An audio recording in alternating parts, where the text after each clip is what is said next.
Today's topic excites me so very much that I'm going to tell you at the top of the episode, before I say all the other stuff that I normally say, to stick around for the rest of this episode. I'm telling two great stories today that you're going to want to hear, that are going to impact the way you look at dating and relationships. So please, for your sake, not mine, stick around to the end of this episode.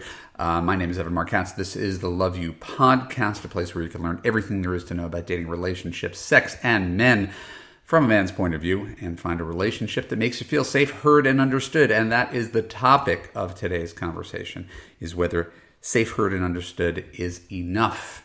And you might be surprised to hear me say that it is not enough. And I'm going to explain to you why. Before we dive in, I want to remind you to register for the next installment of my Extraordinary Love series. I'll be doing a Zoom call with a live Q&A on a very specific topic. This month's topic is the power of feminine energy, how to inspire a man to pursue you. We had over 360 people registered last month. This month will be even bigger. Go to www.extraordinaryloveseries.com. Put in your name and email address, and I will see you there and answer all your questions about feminine energy. Who better to talk about feminine energy than a man mansplaining feminine energy to you? I tease myself. So today's conversation comes off of two client calls that I did in the past week. And normally I work with people for 6 months minimum. Nobody wants to sign up for 6 months. Everybody wants the quick fix. Could I do one call? Generally, it's like saying, could I do one personal training session? I want to get healthy and turn my whole life around, but I want to do one personal training session. So I generally only work with people who are committed to working with me for sometimes 3, but usually 6 months to a year. This week, I took a conversation with an old client, and I took on a conversation with someone new just for a one-off. And the first one I want to talk about is a client of mine who I worked with in, probably end of the pandemic. And she hadn't dated for 10 years, and she's lovely. She's attractive and blonde and bright and very marriage and family oriented, and it was a joy to work with her. And from our work together, this woman who didn't have a relationship for 10 years has an amazing relationship with a guy right now where she feels safe, heard, and understood. And she and he both want to get married and start a family. The issue is that she is 39 and she's starting to feel the pressure. She wants to kind of be married tomorrow and pregnant the next day, which, if you're in her shoes, is not an unreasonable thing to want or to feel. I think the hard part that she's struggling with, and why she reached out to me for this one coaching session a few years after she graduated from Love You, is that she's feeling so much anxiety and pressure to lock it in with this guy that she's pushing him really, really hard to move in with her, right? To propose to her, to impregnate her as quickly as possible. And it's starting to backfire. And she was under the impression that, well, this is what confident women do. You know, the book, Why Men Love Bitches. You know, the book, Why Men Marry Some Women and Not Others. So she's got this sort of empowered woman's point of view, which, again, I'm all about female empowerment. At the same time, good dating advice is not about just female empowerment. It's about effective and ineffective. If you do this on a real life guy, will it work? Right? If you're with a confident masculine energy guy, and we understand the very, very basic principle that men don't like to be directed or corrected, telling him what to do is probably going to be a losing strategy. And it's kind of what she's been doing. She's really been forcing the issue instead of allowing him to choose her, right? So she has a different timetable for marriage than he does, and it's not that she's wrong. Again, we don't talk about wrong. It's that if she wants X and he wants Y, he's 50% of the equation here. Right? And his opinion matters, whether she thinks it should matter, whether she disagrees with it or not. His opinion matters. So she and I spent, no joke, 2 hours on the phone.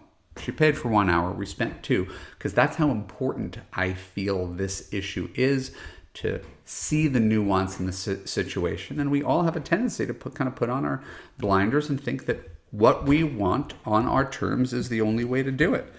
So I had the deepest sympathy for her because she's my client and she's my friend and we know each other pretty well. And I also had to point out that I was her boyfriend, 15, 20 years ago. I was the person who was dating a 39-year-old who knew what her fertility was, who wanted to get married and have kids. And I felt a tremendous amount of anxiety about making a decision that was accelerated, not exactly on my timetable. And my girlfriend wasn't pushing me at all. And I felt that pressure. If she had pushed me, it would likely have pushed me away. And that's the piece that she wasn't calculating. It's why when she was posting in our private Love You Facebook group and all the other women were telling her to take this hard stand, I said, I really want to get on the phone with her, right? Just on the principle that people don't want to be forced to buy something. They want to choose to buy, right? And that's everything. That's dating coaching. I don't compel anybody to work with me. People come to me, they reach out, they book a conversation. At the end of the conversation, most of them sign up for dating coaching, but I should not have to pressure you to do this. You need to choose to do this by your own volition because it's good for you. This man has to choose her as a wife, has to choose marriage, has to choose to want her to be the mother of his children. And what's happening right now? Dating's not fun for him. Relationships aren't fun for him. Right? All they're doing is talking about them and what's going to happen and her fear and her anxiety and her fertility. So making him capitulate, which is what she's trying to do, is going to be an ineffective dating strategy. Even like it's going to push him further away, even though they want the exact same thing. So we have to come from a place of trust. If indeed, and I asked her, is he a good guy? If he's a good guy and he, by his own volition, wants to get married and he also wants to start a family, he knows what's at stake.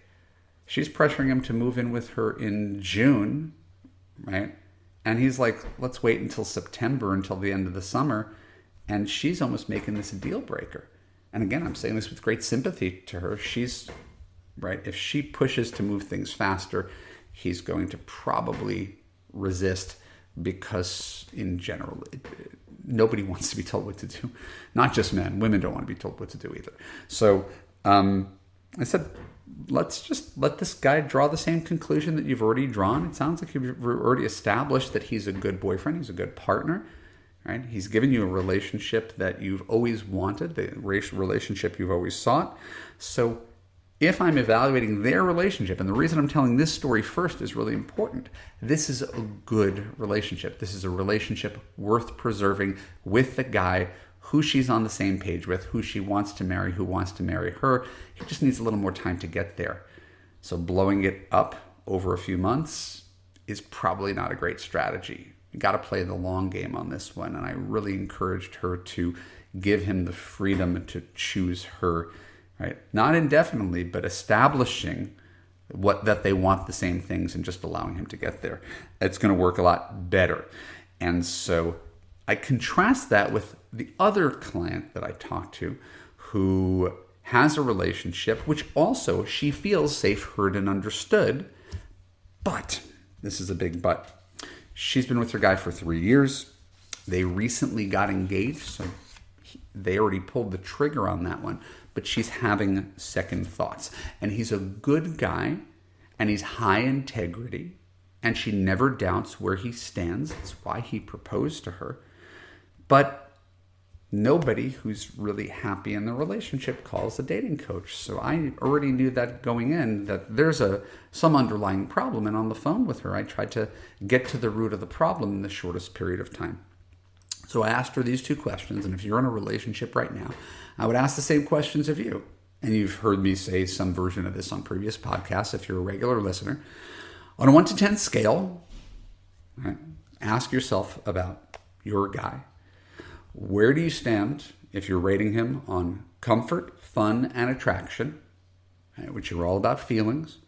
If you're rating him on comfort and fun and attraction, where does he stand? Right? And in general, I like to hear 7 chemistry, 10 compatibility, right? Something like that, which is that comfort would be close to a 10.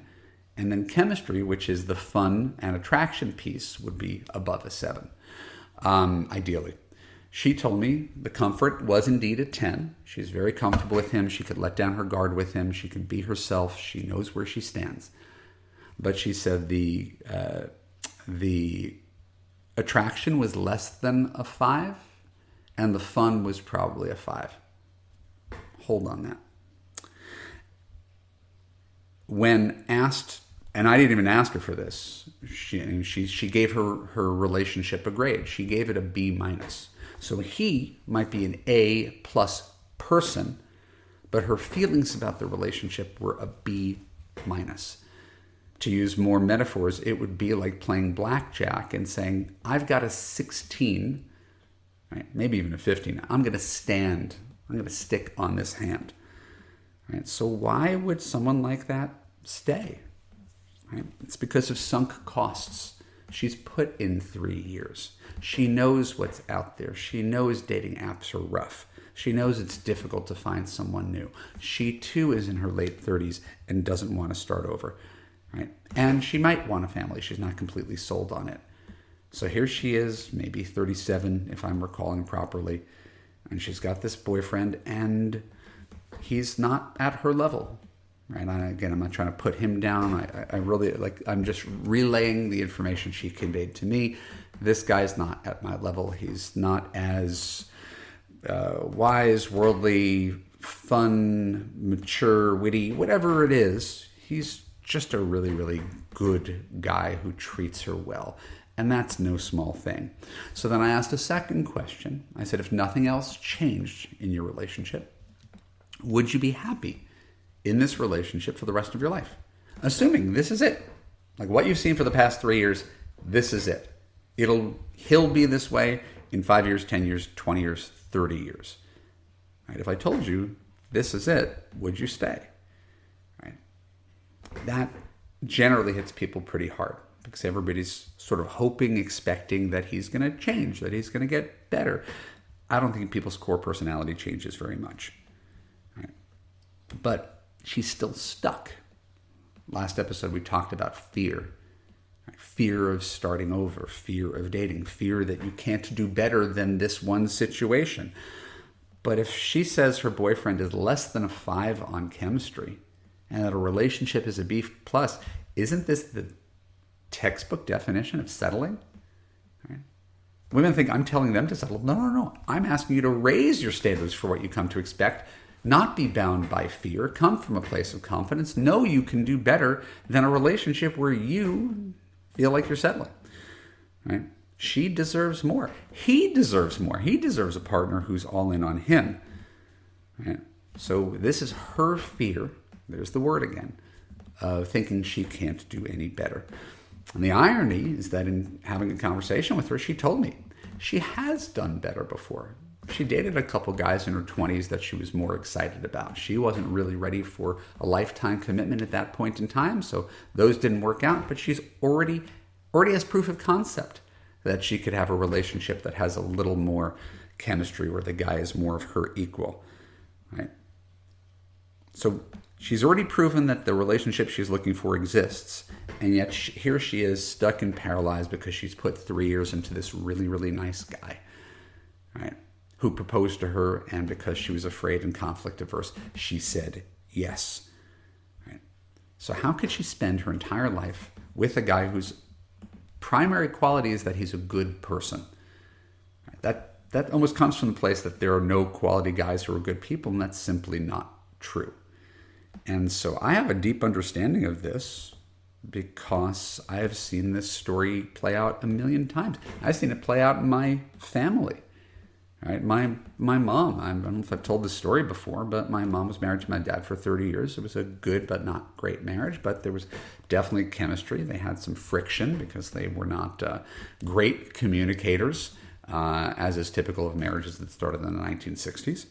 And so when my dad passed away after 30 years, my mom started over. She overcorrected and chose a guy who was extremely nice, gentle man, carry the heavy grocery bag, open the car door, cook dinner, do the dishes. He was a sweet, sensitive guy.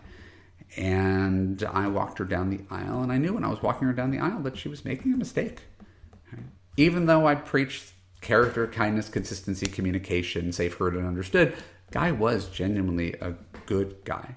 The problem was, and I knew this, and she kind of knew it but didn't want to admit it, she wasn't attracted to him. He didn't make her laugh. She didn't respect him.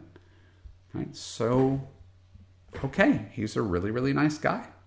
2 years into that marriage, she was completely dissatisfied. And it's because she put everything on what a kind person she was, and she went too far to the other end of the spectrum, right? Where most of my clients, I'm trying to tell them, hey, chemistry is not everything. Well, feeling safe, heard, and understood with a really nice guy is not everything either. That's the thing I emphasize because that's what most women ignore, right? They choose guys based on height, weight, age, education, income, similarity, chemistry, right? And ignore character, kindness, consistency, communication, and commitment. So the reason I emphasize the feelings of safe, heard, and understood is that most women have not focused on safe, heard, and understood. They don't look for safe, heard, and understood on a Bumble app. They didn't look for that in their first marriage, right? They're looking for a magical feeling. But that does not mean that just because a guy is nice and treats you well that he should be the one, right? That's why in all of my work, I try to present something that is nuanced. You need to have chemistry. It is a prerequisite for a relationship, just like him finding him, physically appealing, or him having a job or something. These things are very basic baselines that I don't even feel the need to tell you. So do you need to have something that's the equivalent of 7 chemistry to get a relationship off the ground and sustain it? Yes. Right? Your person should be your favorite person. He should be your best friend. He should be the person who's your go-to that you want to spend the most time with. Why? Because you're going to spend the most time with him. So if I got a client who's in her mid-late 30s and she's looking at 40, 50 years ahead and she's evaluating her relationship as a B-, what would you tell her to do? I don't think this is terribly complicated, but for her, this is a big existential crisis. Right? For you, maybe you've done the same. So for those who are watching me on YouTube right now and see my gesticulations and hand movements, right? If we're going away from the 10 chemistry, 3 compatibility model, oh my God, I'm so in love with him. Why am I so anxious all the time? I can't be myself around him. I don't feel safe, heard, and understood. We're not going way to the other end of the spectrum where you've got mediocre personal chemistry, but he's just a good person. He needs to be more than that. Has to be more than that for you to be satisfied and not spend the rest of your life wondering what if, right? Finding a good partner isn't easy, but it's not like winning the lottery either. Right? It's not that rare. There are millions and millions of married men, right? Millions and millions of decent single men who are dating on apps and looking for the same relationship that you are. So please, please, please, whatever you think you hear me saying in these podcasts that sometimes challenge you, I am never, ever telling you to settle, right? And this client, again, I don't know her. I didn't want to weigh in too heavily. I don't know her. I don't know him. I only know what she told me about how she felt in the relationship.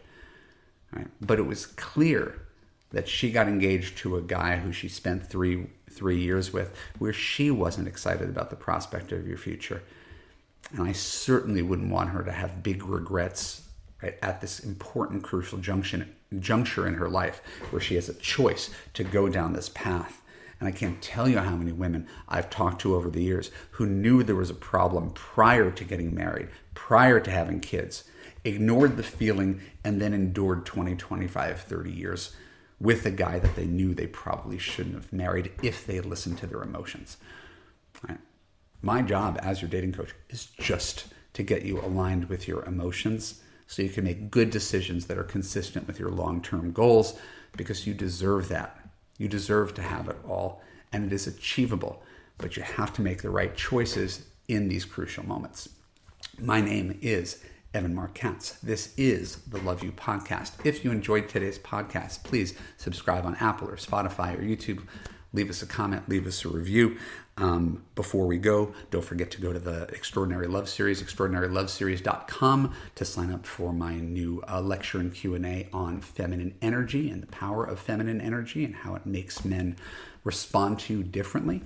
And then finally, if you listen to this podcast and feel compelled to want to have a conversation with me, just like the two women I was mentioning earlier, go to evanmarkkatz.com/now. Put in your name, email address, fill out a short application.